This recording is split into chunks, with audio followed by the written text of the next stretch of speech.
Kenalkan, saya Maria Valentina HBD Rosari, NIM 2019-310-097. Jadi di sini saya akan mempresentasikan materi dari kelompok kami, yaitu tentang penentuan harga dalam praktek. Harga produk merupakan salah satu faktor yang penting bagi perusahaan karena terkait strategi perusahaan untuk dapat bertahan hidup dan untuk dapat bersaing dengan perusahaan yang lain. Adapun komponen langsung yang dapat mempengaruhi laba suatu perusahaan yaitu sudut pandang permintaan atau demand. Penentuan harga produk akan mempengaruhi jumlah produk yang diminta oleh masyarakat. Semakin tinggi harga suatu produk, maka masyarakat cenderung enggan untuk membeli produk tersebut. Yang kedua, sudut penawaran dari produsen atau supply. Penentuan harga produk akan mempengaruhi jumlah produk yang ditawarkan oleh perusahaan. Jumlah produk yang ditawarkan perusahaan akan mempengaruhi biaya produk. Berdasarkan pada kondisi ini, maka penetapan harga suatu produk juga mempengaruhi pendapatan total dan biaya total perusahaan, yang pada akhirnya akan mempengaruhi laba perusahaan tersebut. Metode penetapan harga. Terdapat beberapa metode dalam penetapan harga, yaitu yang pertama, metode biaya ditambah dengan laba yang diinginkan, atau cost plus pricing method. Metode yang paling sederhana yaitu produsen di dalam menetapkan harga produksinya dengan cara biaya per unit ditambah dengan laba yang diinginkan, atau dengan rumus harga jual sama dengan biaya per unit ditambah laba yang diinginkan. Variasi lain dari cost plus pricing method adalah markup pricing method. Berbeda dengan cost plus pricing method yang banyak dipakai oleh produsen, metode markup pricing method ini pada umumnya banyak dipakai oleh pedagang secara matematis. Metode ini dapat dirumuskan harga jual sama dengan harga beli produk ditambah laba yang diinginkan. Yang kedua, penentuan harga didasarkan pada keseimbangan antara harga permintaan dan harga penawaran produk di pasar. Untuk mengaplikasikan metode ini, produsen harus melakukan riset atau penelitian untuk menafsir jumlah permintaan produk yang ditawarkan di pasar. Metode ini merupakan metode yang baik untuk menentukan laba yang maksimal melalui keseimbangan harga antara permintaan produk dan penawaran produk di pasar. Setelah diketahui keseimbangan harga di pasar, maka perusahaan dapat menentukan harga produk yang ditawarkan perusahaan, di mana harga itu akan memaksimalkan laba perusahaan. Yang ketiga, metode marginalis pricing pada keadaan ketidakpastian.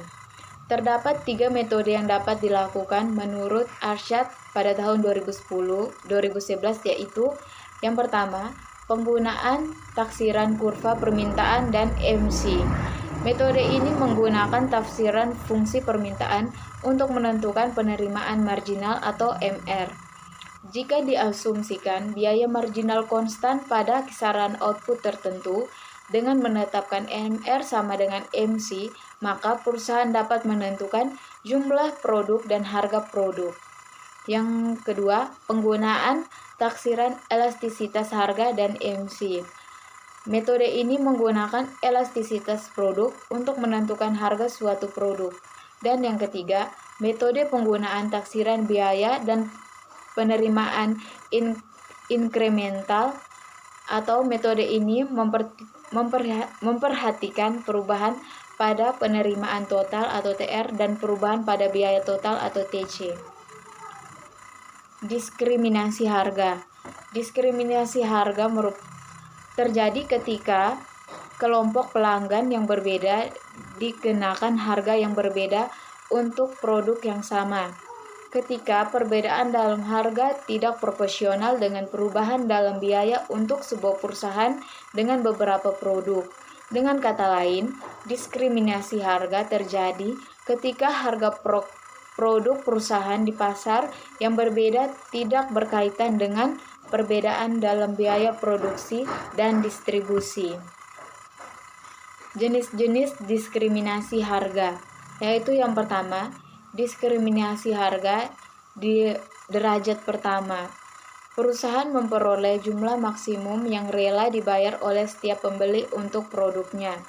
Setiap unit dijual dengan harga berbeda atau harga tertinggi.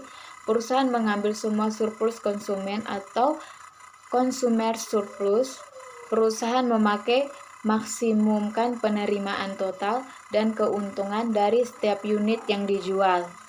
Yang kedua, diskriminasi harga derajat kedua merupakan jenis diskriminasi harga yang lebih sering diterapkan, melibatkan penerapan harga atas jumlah yang dibeli, mengenakan harga yang seragam untuk sejumlah unit tertentu, dan harga yang berbeda atau lebih murah atau lebih mahal untuk sejumlah unit berikutnya.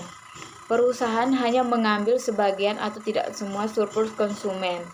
Yang ketiga, diskriminasi harga derajat ketiga terjadi ketika sebuah perusahaan memisahkan pelanggan-pelanggannya ke dalam beberapa kelompok dan menetapkan harga yang berbeda untuk setiap kelompok. Mengenakan harga berbeda untuk produk yang sama yang dijual di pasar berbeda, perusahaan memaksimumkan keuntungan dan menjual sejumlah unit di setiap pasar sedemikian rupa sehingga penerimaan marginal setiap pasar sama dengan biaya marginal atau MC, marginal cost. Diskriminasi harga internasional dan dumping. Dumping adalah suatu istilah dalam sektor ekonomi dan bisnis untuk menggambarkan kebijakan penjualan produk di luar negeri, tetapi produk tersebut dijual dengan harga lebih murah daripada negara asal tersebut. Menurut Kamus Besar Bahasa Indonesia, pengertian dumping adalah sistem penjualan barang di pasaran luar negeri dalam jumlah banyak dengan harga yang rendah.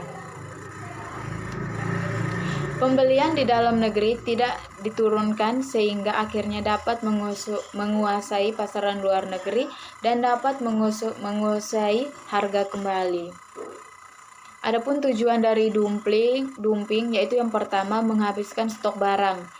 Negara mengalami kelebihan produk komoditas. Kelebihan terjadi apabila ternyata hasil produksi tersebut masih tersisa dan banyak di atas kebutuhan dalam negeri untuk produk tersebut sudah terpenuhi. Yang kedua, mengungguli kompetitor.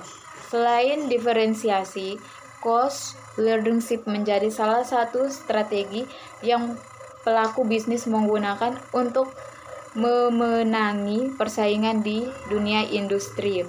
Dengan harga lebih murah, otomatis negara impor ingin membeli produk tersebut. Dan yang ketiga, memperluas pangsa pasar. Dengan praktik dumping yang membuat harga produk menjadi lebih murah di luar negeri, maka produk eksportir akan memiliki pangsa pasar yang lebih luas. Hal ini karena dengan harga yang murah, produk tersebut dapat menjangkau seluruh negara yang membutuhkan produk tersebut. Penentuan harga dalam praktik. Menurut Arsyad tahun 2011, terdapat beberapa metode penentuan harga pokok pada pasar yang telah mapan, yaitu yang pertama, strategi posisi harga atau price position. Penetapan harga pada metode ini lebih menekankan pada atribut-atribut yang melekat pada produk tersebut. Yang kedua, strategi harga lini. Produk menetapkan harga pada metode ini lebih menekankan pada laba tambahan yang melekat pada suatu produk atau markup berdasarkan pada elastisitas permintaan produk. Yang ketiga, potongan kuantitas. Penetapan harga pada metode ini lebih menekankan pada kuantitas produk yang ditawarkan. Yang keempat, penetapan harga promosi. Penetapan harga pada metode ini lebih menekankan pada kegiatan promosi untuk mempromosikan suatu metode kepada masyarakat. Yang kelima, penetapan harga untuk menduga kualitas. Penetapan harga pada metode ini lebih menekankan pada asumsi sebagian besar masyarakat yang cenderung harga suatu produk akan mencerminkan kualitas produk tersebut. Dan yang keenam, menentukan harga produk dalam suatu paket. Penetapan harga pada metode ini lebih menekankan pada penjualan beberapa produk secara bersamaan.